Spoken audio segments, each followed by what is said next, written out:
अध्यात्म विश्व विज्ञान यूट्यूब चैनल पर आप सभी का हार्दिक स्वागत है। मित्रों, हम सर्वांग योग में तीसरे अध्याय तक क्रमशः हमने देखा कि एक मुमुक्षु जो सभी शास्त्रों का अध्ययन करके और उन सभी शास्त्रों में प्रदर्शित किए हुए कर्मकांडों का यथार्थ यानी जिसे कहा जाएगा कि उपयोग करता हुआ या फिर अवलंबन करता हुआ आया है। और वो कहता है कि मैंने श्रुति स्मृति शास्त्र पुराण सब कुछ पढ़ लिए, उसमें कहे हुए सभी प्रकार के कर्मकांडों को और कार्यों को मैंने करके देखा। मैंने यानी अध्यात्म की जानने के लिए ये सब तो किया ही मैंने, लेकिन साथ ही मैंने वो भी किया जो अनेक परंपराओं रूढ़ियों और जिसे कहा जाएगा कि सामाजिक धाराओं के साथ जो आ रहा है ज्ञान, उसका भी मैंने अनुभव लिया। तो भी मेरे मन की चंचलता नहीं मिटती। मैंने श्रुतियाँ यानी वेद, ऋग्वेद, सामवेद, यजुर्वेद और अथर्ववेद, स्मृतियाँ जैसे पाराशर स्मृति, अत्रि स्मृति और श्रुति स्मृति और शास्त्र 6 शास्त्र सांख्य, वैशेषिक, न्याय, वेदांत आदि सभी का मैंने अभ्यास किया। मैंने पुराण पढ़े, गरुड़ पुराण, वायु पुराण, भविष्य पुराण, ये सब कुछ मैंने पढ़ लिया। इसमें कही हुई सभी यानी उपासना पद्धतियों का अवलंबन किया। मैंने गायत्री मंत्र का उच्चारण किया, मैंने महामृत्युंजय मंत्र का उच्चारण किया, मैंने अनेक प्रकार के कर्मकांड कर लिए, लेकिन मेरे को शांति नहीं मिलती, मुझे समाधान नहीं स्थायी। वो कैसे मिले? उस समाधान की खोज में वो मुमुक्षु सद्गुरु के पास गया और सद्गुरु से कहने लगा कि श्रुतियों में जो 4 महावाक्य है, अहम ब्रह्मास्मि, अयम आत्मा ब्रह्म, तत्वमसि और सर्वम खलविदम ब्रह्म, तो वो पूछता है वो मुमुक्षु सद्गुरु से कि वो तत् क्या है, त्वम क्या है और असि क्या है, और इनको कैसे देखना चाहिए, ये कैसे यानी ये जानकारी में और अनुभव में ये किस तरह आएंगे, इसका मुझे यथार्थ उपदेश कीजिए। उपदेश तो सभी ओर चल रहे हैं, लेकिन यथार्थ उपदेश तत्वदर्शी ही करा पाते हैं, क्योंकि जो जानता है वो बता सकता है, दिखा सकता है, जना सकता है। जो केवल पढ़ा लिखा है वो केवल पढ़ा सकता है, लिखा सकता है। उसी तरह यथार्थ चाहिए मुझे यथार्थ अनुभव चाहिए। यथार्थ का अनुभव केवल सद्गुरु ही दे सकते हैं, और वो यथार्थ अनुभव का यानी उद्देश्य लेकर सद्गुरु के पास गया। फिर सर्वांग योग के दूसरे अध्याय में हमने देखा कि सद्गुरु ने कहा कि अगर तुम्हें सिद्धांत का लक्ष्य चाहिए, यानी सिद्धांत जो है वो प्रत्यक्ष यथार्थ रूप से अगर तुम्हें चाहिए, तो तुम्हें प्रत्यक्ष की यानी प्रत्यक्ष को जानने के लिए प्रत्यक्ष रीति का अवलंबन करना होगा, और वो है विज्ञान की रीति। और विज्ञान की रीति से ही बोध हो सकता है, और बोध जब होता है तभी तुम्हें दृढ़ निश्चय की प्राप्ति भी हो सकती है। और इस दृढ़ निश्चय को प्राप्त करने के बाद फिर जड़ और चैतन्य, ये जो 2 विभाग है इस विश्व में, उन दोनों का भी समन्वय हो जाता है, उनकी ग्रंथि खुल जाती है। तो जड़ चैतन्य क्या है? कुछ लोग मानते हैं कि ये विश्व जो है वो नश्वर है, असार है, माया है, झूठा है। और कुछ लोग कहते हैं कि ये जो दिख रहा है यही सत्य है, और जो निराकार निर्गुण जो है वो झूठा है।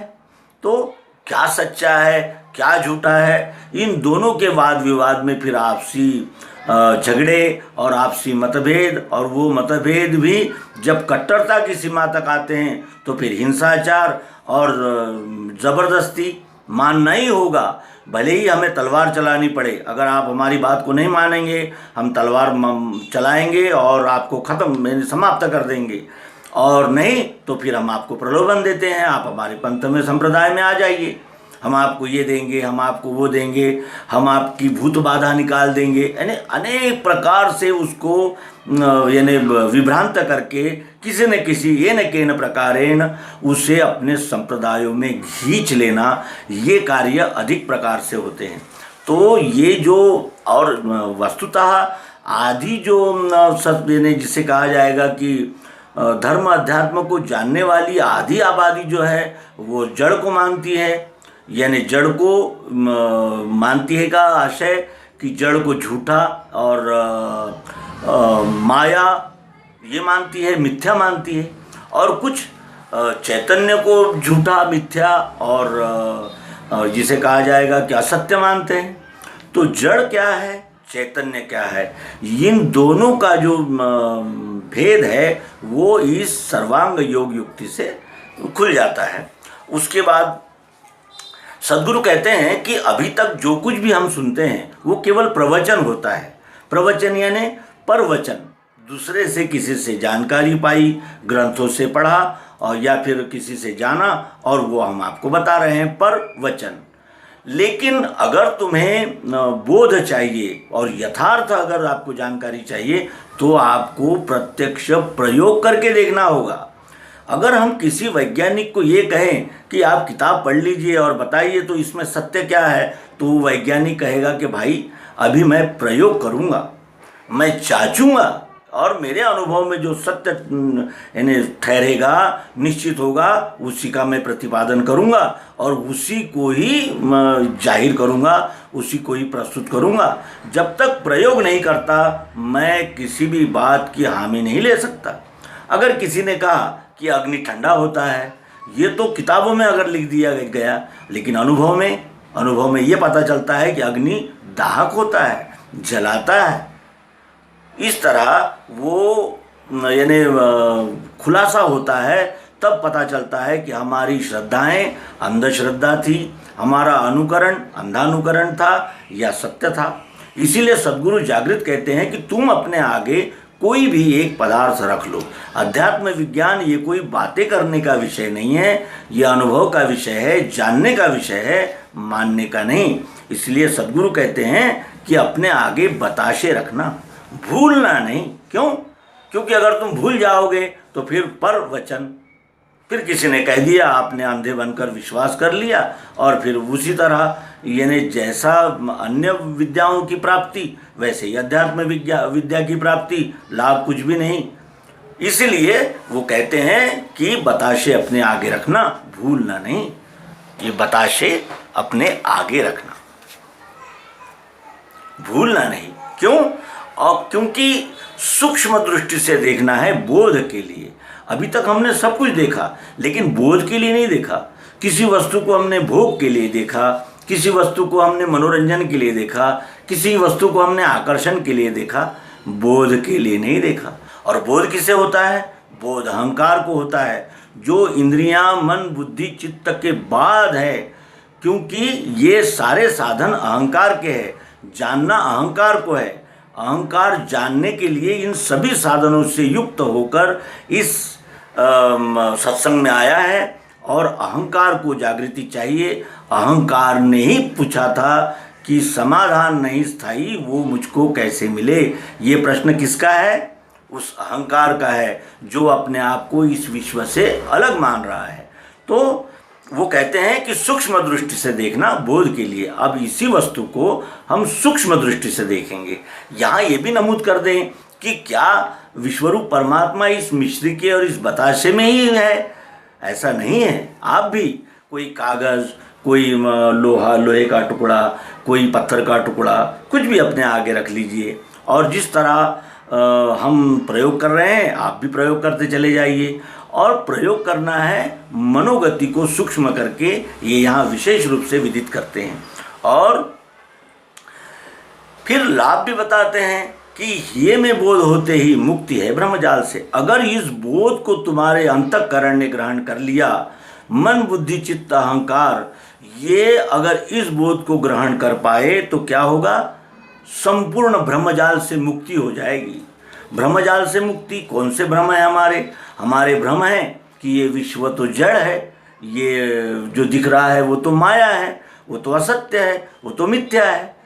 और हमारे भ्रम कौन से हैं कि इस विभूति का यानी गुणगान करने से हमें मुक्ति मिल जाएगी, उस विभूति के शरण में जाने से हमें लाभ हो जाएगा, और इस विभूति की तस्वीर लगाकर पूजा करने से हमें शांति की प्राप्ति हो जाएगी।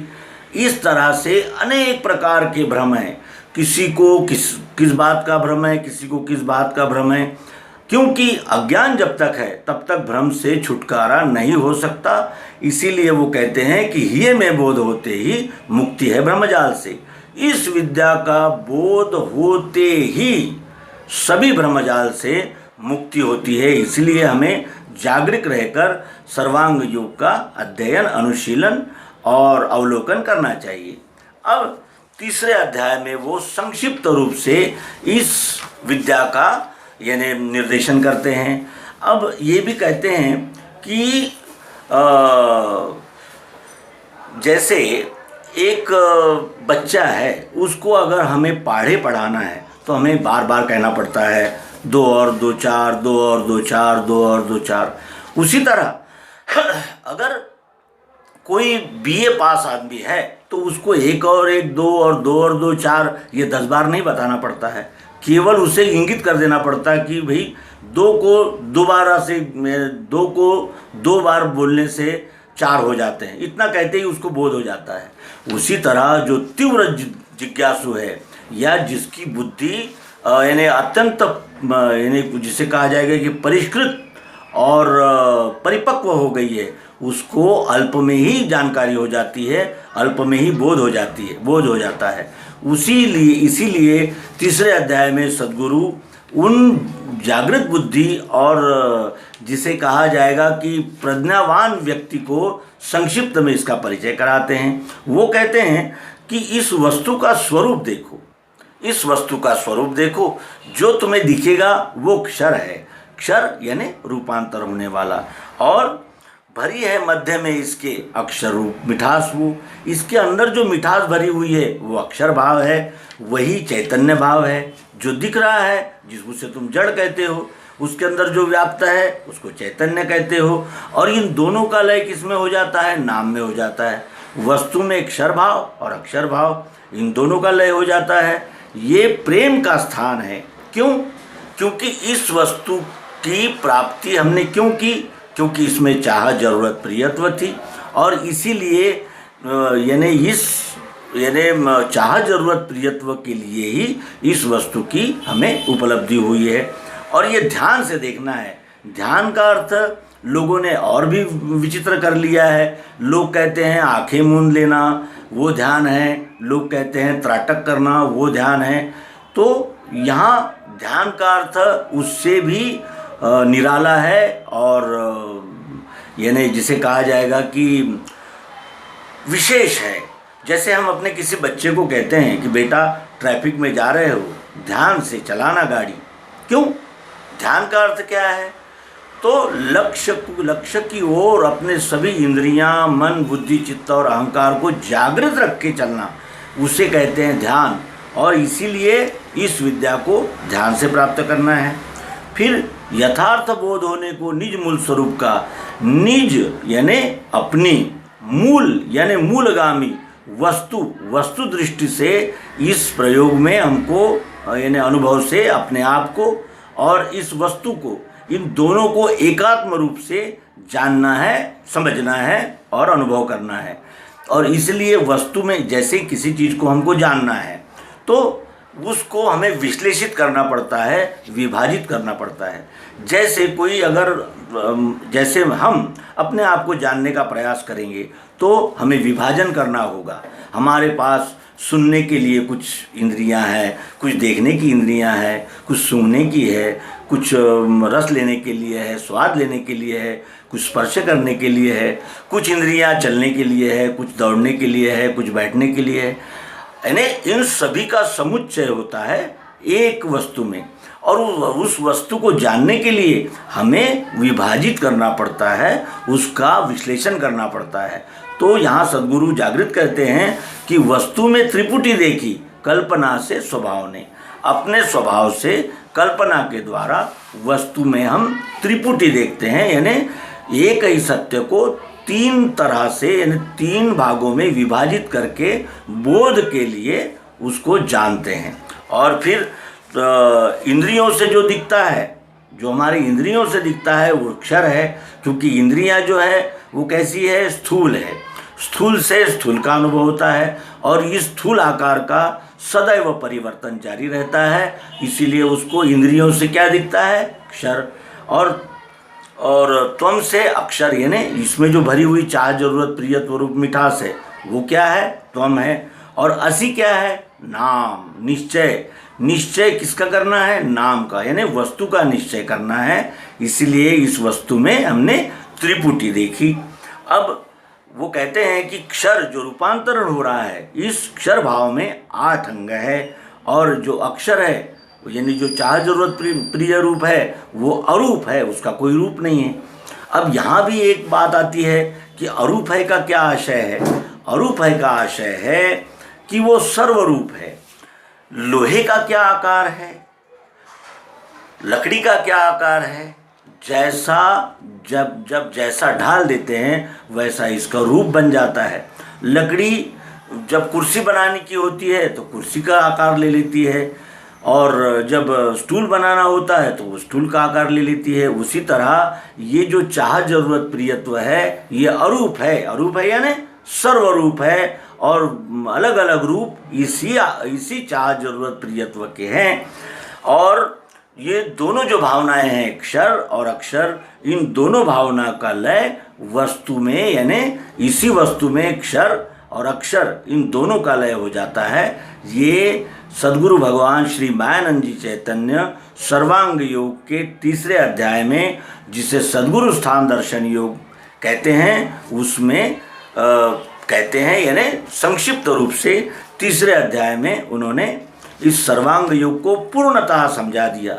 लेकिन क्या होता है कि जब तक हम यानी अपने स्तर पर उस बात को नहीं समझते, तब तक वो यानी विषय हमें ग्रहण नहीं होता, हमें धारण नहीं होता।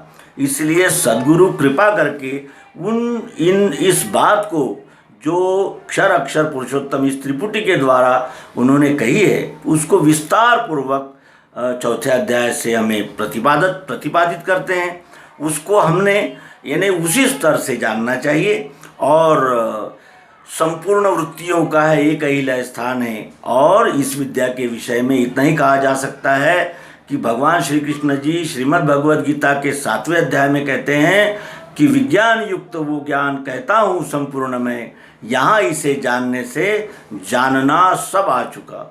जो सब जानना हो जाता है, ऐसी ये अद्भुत, अलौकिक और सार्थक विद्या अध्यात्म विज्ञान है। तो हम 4 अध्याय से फिर निरूपण का प्रारंभ करेंगे, और उसमें इंद्रियां, मन, बुद्धि, इनको यानी इनके दृष्टि से, इनको यानी जैसे इनके प्रकाश में उस सत्य को जानेंगे, समझेंगे, अवलोकन करेंगे, निरीक्षण करेंगे और प्रत्यक्ष अनुभव लेकर उसका बोध ग्रहण करेंगे। यह आशा करते हुए यहाँ हम ये अंक को समाप्त करते हैं। अगले अंक से हम इंद्रियों से शुरुआत करेंगे उस परम सत्य को जानने की, जिसे जानने के लिए इस जीवात्मा ने ये शरीर को धारण किया है, और सभी साधनों से यहाँ आकर वो स्वस्वरूप का दर्शन करके स्थायी समाधान को प्राप्त करेगा। तो यहीं विराम देते हैं। सभी को नर्मदे हर, सद्गुरु भगवान की जय, विश्वरूप परमात्मा की जय।